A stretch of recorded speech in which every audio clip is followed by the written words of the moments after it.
Dito po, basta. Kayo na po. Okay na po agad.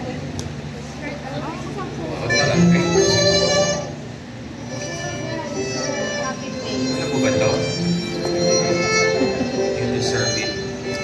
Ito yung isa sa mga anointed worshiper natin.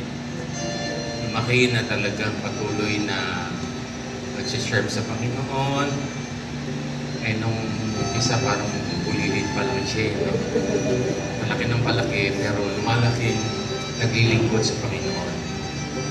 Kaya I pray na manatili ka na naglilingkod sa Panginoon. Butihin mo at alam ko may plano ng Lord sa iyo. Sabi ng plano noon ay magtagumpay ka, mapagpala ka, at maganda ang plano ng Panginoon sa iyo. Kaya remain humble and remain a worshiper ng Panginoon. I'm sure maraming mga souls ang maaaring maligtas sa pamamagitan ng buhay mo, ma-encourage, di ba? Pagka nagpapakanta, naglilit siya, talagang binabigay at nakikiri tayo sa pagpupuri sa Panginoon. No? Maliit nga siya pero ang boses na napakatindi, no? Very powerful. Kasi nga, nandoon yung ano ng Panginoon sa kanya. No? Yung gabay ng Panginoon sa kanya. Okay, let's pray. Lord, salamat po kay Cash, Panginoon, sa kanyang buhay na lumalaki, Panginoon, na patuloy pong naglilingkod sa iyo. Lord, salamat sa patuloy mong paggamit sa kanyang buhay. Maraming mga kabataan ang saan-saan at ang buhay ay nilalaan sa mga kalayawan, sa kamunduan. Salamat po, Panginoon, kay Cash dahil ikaw ang gumagabay sa kanya, Panginoon. Dinala mo siya, Panginoon, sa isang gawain na kung saan ay magagamit mo at ginagamit mo kanyang buhay, Panginoon, para marami ang ma-lead sa presence mo. Continue, Lord, to anoint her, Lord, with your presence, with your power, with your provisions, Panginoon, para sa kanyang buhay. And I pray, Lord, na patuloy mong iingatan siya, Panginoon, sa kanyang pag-aaral, bibigyan mo pinakamainam, Panginoon, ng provision at tunay mag-e-excel siya sa lahat ng kanyang gagawin, Panginoon, dahil sasamahan mo siya.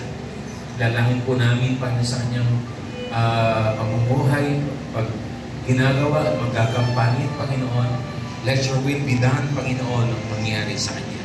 At nagagala kami na sama-sama, Panginoon, sa pagdating niya sa edad na ito, O Diyos, ng 18 ay patuloy siya, O Diyos, na sa iyo ay naglilingkod, nagpupuri at nag-aalay ng kanyang buhay. Bless her, O God. May your presence and provision and your power be upon her, Lord. Salamat po, Panginoon, dahil siya'y manggagawa, Panginoon, sa iyong pasan. Workers, Panginoon, at tunay nga po na sa iyo ay patuloy na naglilingkod. In Jesus' name we pray. Amen. Thank you, Pastor. So, Pastor, pwede po ba namin kayo mahiling ng isang kanta po para kay Cash? Minsan lang kita iibigin. Ayun po. Isang short song lang. Isang na kita ibig, hindi naman yun. Kasi nakanta niyo na raw po, so para hindi daw po kayo mabigla. Ayan. Sige, let's take the first song. Chorus na tayo. Minsan lang kita. Sorry, ngayon lang din ko nasabi sa akin. Ano ba yung nakalagay dyan? Pero naman nilagay isang kanta.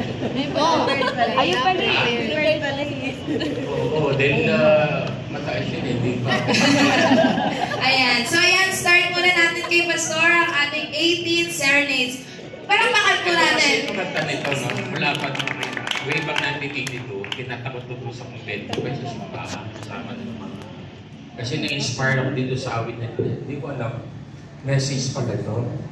The Lord, ano?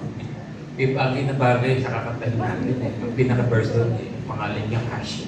Cash your burden.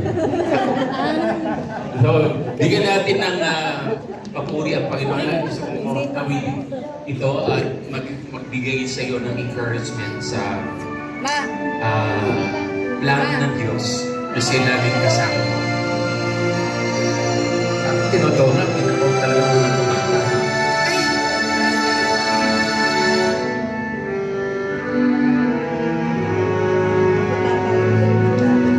Pakinggan mo yung message. It's not an older, but my friend. If you believe in yourself, if you believe there's someone who walks through life with you, you'll never be alone. Just learn to reach out and open your heart. Lift up your hands to God, and He'll show you the way. And He said, cast your burdens upon me, those who are heavily laden. Come to me, all of you are tired of carrying heavy load. For the yoke I will give you is easy, and my burden is light. Come to me, and I will give you rest. Yes, thank you po, Pastor. Ayun, naano mo ba yung message? Cast your burden, cast. Yan. To call the next one po is, ay, Pastor, picture daw po. With our birthday celebrant. Ayan, next is Kuya EJ. Okay na po. Ayan. Isa po siya sa kasama namin sa Praise. Sa mga hindi po taga-church. Ayan. Palakpakan po natin, Kuya EJ. Para sa'yo. Yun. Adi.